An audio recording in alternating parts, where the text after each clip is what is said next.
叫做 CSAR 的一个 video retargeting 音乐retargeting 方法。对，然后它是出自于 iQOE Translation 的 image processing。对，然后它是今年5月发表的，然后它从 release 到发表总共花了3年的时间。对，然后我之所以报这一篇的是因为我们之前一直想说我们有一篇论文要投稿，因为大部分 syncoping 都是针对一些矩形的说法，然后我们的方法是要针对一些，比如说我们可以把它变形的一些不同的形状之类的。对，然后很不巧的，他这一篇论文也是在做一模一样的事情。然后他讲的一些诉求，他的一些贡献，好比说他可以应用在哪里，然后包括举的一些例子都跟我们一样。对，我也不知道是不是在 review 过程中人家有看过什么，因为一些专有名词也都一样，我也不知道为什么。不然就是可能是用同一个 Google 翻译去翻译一些专有名词吧之类的。对，所以大概介绍的话，我们要先讲它的3个贡献。第一个贡献就刚刚前面讲的，它可以把影像把它，对，不是针对一些矩形的缩放而已，它可以把它缩放到一些不规则的形状。对。然后第二个的贡献的部分是讲说，像一般的syncoping，它每一条的 scene 都是一定要从头走到尾，好比说从最左边到最右边，最底部到最上部。然后他这篇的诉求是，他提出的那个 scene 是可以局部的 scene， 所以我们把它称作为 scene segment。对，它不需要是一个完整的 scene。然后最后一个贡献是，他把它应用在一般的，譬如说投影机。像我们一般的投影机播放出来都是一些矩形的画面。然后他是说，假设之后我们要去做一些舞台特效啊，或者要去做一些艺术相关的，我们可以让它投影出来的是用不规则的形状来投影出来。对，然后我们可以把一些影像放在一些不规则的形状。对，然后他们的方法的结果就长像这样：一开始的原始影像，然后我们可以给定我们要的形状，好比说老师，比如说叫我把它用成像 Hello Kitty 的形状啊之类的。这些特别的形状，然后这是它的结果。然后在应用的部分的话，它的举例跟我们差不多，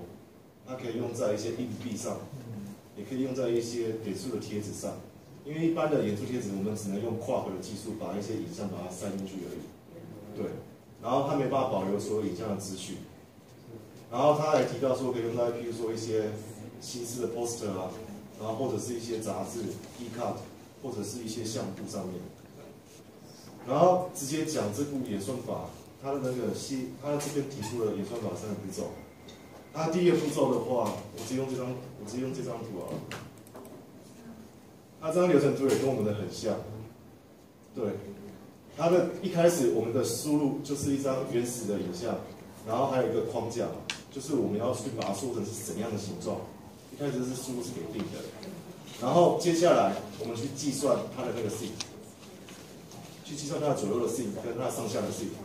对，然后经过一直重复的去做这个同样的步骤，一次切除一条 scene 这样重复的步骤，我们就可以得到像最右边它的那个结果，对，然后我们可以发现到它产生出来那个 scene 的话，它不是一个完整的 scene， 也是这边它的主要的贡献。它产生的 scene 就是不需要是一个完整的 scene， 对，然后它就不会切除到一些比较重要的区域，对。然后后面的这个部分，这张图只是讲说，一般的，譬如说，假设我们因为它是不连续的，它不是一个完整的 scene 嘛，好比说它 scene 就长这样子，好比说就只有横跨3个 row 的3个 pixel 而已，对。一般的切除方法的话是直接把3个做移除嘛，对。然后，因为它是要把它适用在，譬如说，把影像把它挤到这个框架里面，所以它的方法跟我们一样，就是把左边的 pixel 把它往右移，把它塞进去。好，比如说第一个步骤长这样，然后下一个步骤的话，还有另外一种方法的话，就是譬如说，就是把右边往左边移，对，就看你最后你的那个 scene 是位于在哪里。好比说左边的话，我们就把左边移进来；好比说你的 scene 在右边的话，就把右边移进来。对，所以这部分也是跟我们是一样的。然后接下来这个部分的话，哦，它只是讲2个步骤。比如说，当我们找到第一条线的时候，它的红色的话就是它那个 boundary 就好比说这个爱心左边这个，它的那个边线就是它的 boundary。对，所以当找到一条线的时候，它是先把它移进去一个刻度嘛，就长这样。对，然后再找到第2条线的时候，然后它再移进去一个刻度。对，然后它的 AL 是一个一维的一个阵列。然后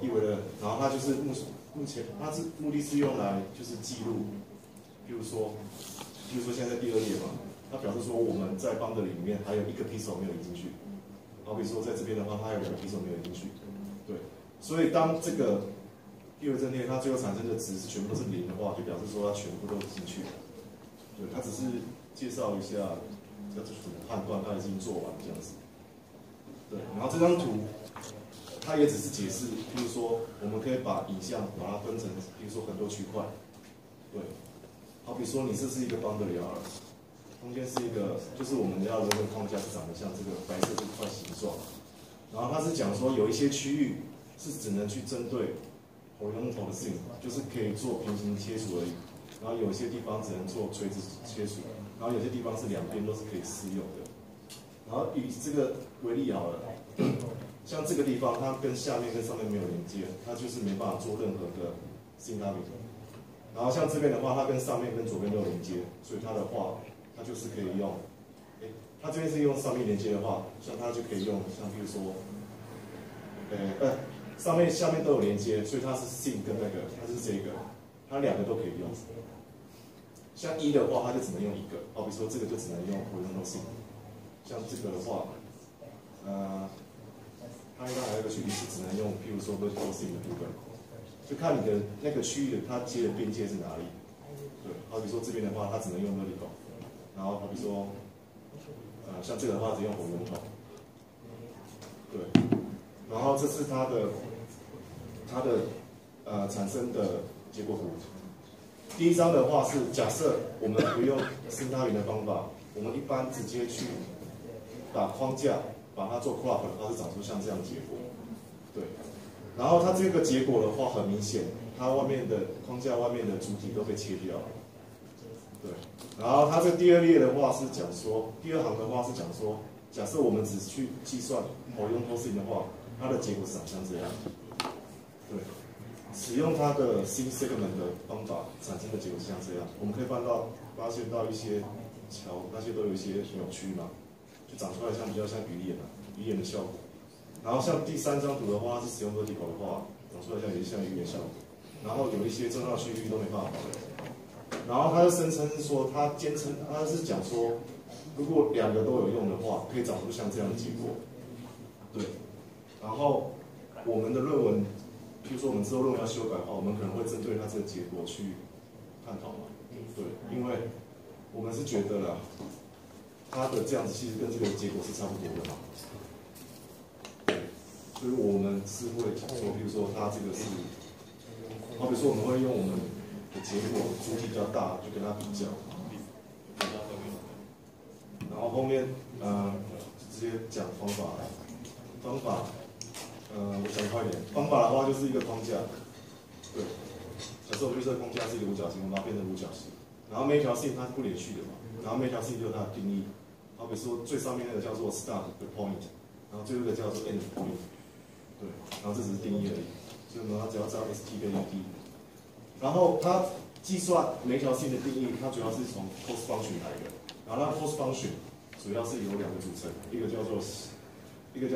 syn 的 cost function， 一个叫做displacement 的那个 cost function， 对，然后 syn 的 cost function 主要是计算，好比说。你这条线被定义出来了，它的跟左右的那个差距，还有跟上下的差距。对，举例来说的话就是这样。举例来说的话就是像这样，好比说这个，刚刚讲说左右的差距嘛，就好比说你的点这个的，好比说你的这条线，它的这个点的那个 cost function 的话，就是它左右2个 pixel 的差。对，你就把这每个点的 cost 上去把它加总起来，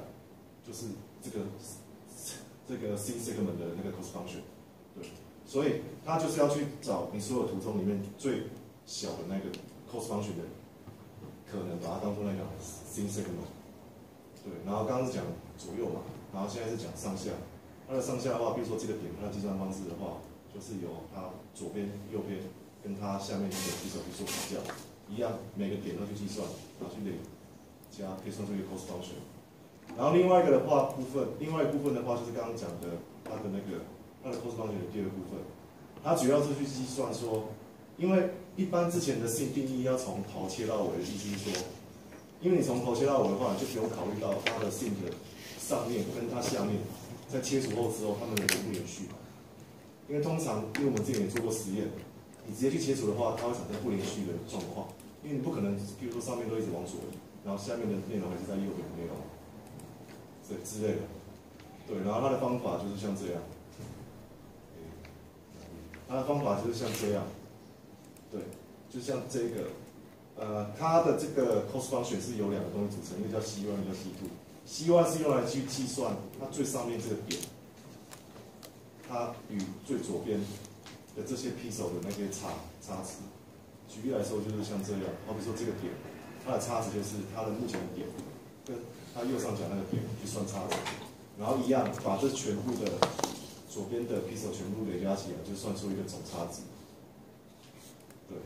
然后就可以算出这一个点的总差值，然后就再把每一个点把它算出来，就可以得到希望的 cost function。然后 C2 的话就是去从最下面这个，对，然后一样也是右上角那个，对，然后方法结束了，接下来就是结果。他们的结果就是长这样啊。然后我是觉得，因为其实看到后面我不太懂他这篇论文他的方法，他的主要的贡献是什么？主要的目的是要做什么？譬如说，他是要让主体变大吗？还是说只是要让一些部分的可以把它移进来就好？对，所以他的结果是长这样。然后，譬如说他的其他结果是长这样，你针对这张图来讲就好了。他就是把人移进来嘛，然后把人移进来，对。可是他们没有去针对，他的主要诉求就是可能就是真的是把它移进来，所以可是他处理大的就会变比较小，好比说这个人，他处理大的就变得比较小，对，然后这是大其他结果，所以好比说像这个也是，它这出来的就是像一般跨屏的结果一样，然后像这个的话，也跟它一般的跨屏结果很像，对。然后这个就带过一下就好了，它只是把它用，譬如他把它借到了一台 camera， 然后投影，然后去把你要的内容把它投影到一个不规则的一个框架上，好比说它投出来的是一个不规则的一块区域，对。然后它的再投影出来的结果长这样，对。然后当然一样问题，我们比较好奇的问题一样，就是它的诉求到底是什么？只是要把它部分东西塞进来而已嘛，对。然后这是它投影出来的结果。然后这边花个2、3分钟讲就好了，因为这边本来是要跟老师讨论的。然后这是我们方法的那个流程图。所以基本上跟它是差不多一样的，差别在哪里？差别是差在我们是从头切到尾嘛，然后我们切的地方是中间，他们切的地方是旁边，对。然后我们用的框架跟他们不太一样，我们用的框架是用比较复杂，对。所以我们这边唯一贡献的话，就是在诉求上的贡献的话，就是他们有很多的图形是没办法去做sin卡比，像这种他们没办法做，因为它有些地方是不可以。我用多性是没办法定义，它的vertical性也没办法定义。好比说像这张图，对。然后这是我们的结果，对。然后我们的诉求是主体要比较大，所以我们做完的时候，我们的主体会比较大，然后尽量把其他的东西都把它塞进来，对。可是，在失真效果上，我们比较差，我们是硬把东西把它塞进来，对。像我们的看起来会。比较糊糊的，比较失真，我们硬把其他东西把它全部把它塞进来，对。然后结论就刚刚讲的，就是它是把它变成不规则形状，然后还有制作一个系统，就是投影一些不规则的形状。